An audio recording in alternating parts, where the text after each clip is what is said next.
Hi అండి. Pool makhana curry. ముందుగా 2 tomatoes, ఒక పట్టు జీడిపప్పు, ఒక స్పూన్ కొబ్బరి ముక్కలు తీసుకొని వాటిని మిక్సీ పట్టుకొని పక్కన పెట్టుకోండి.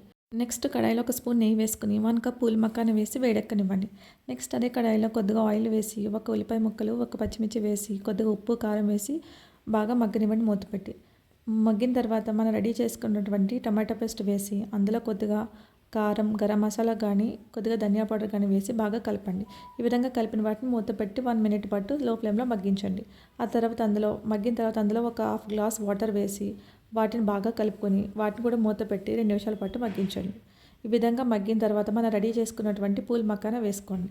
ఓకేనా. పూల్ మకానా వేసిన తర్వాత కొద్దిగా ఒక చిన్న గ్లాసు వాటర్ అనేది వేయండి. ఎక్కువ అనేది వేయకూడదండి. ఎక్కువ వేస్తే కనుక మకానా మెత్తగా అయిపోతుందండి. వీటి కూడా ఒక నిమిషం పాటు మూత పెట్టి మగ్గించుకోండి. ఓకే అండి. ఫైనల్గా మనకి మక్కానా కర్రీ రెడీ. కొద్దిగా కరివేపాకు వేసుకొని సర్వ్ చేసుకోండి. వీడియో నచ్చితే లైక్ చేయండి ఫ్రెండ్స్.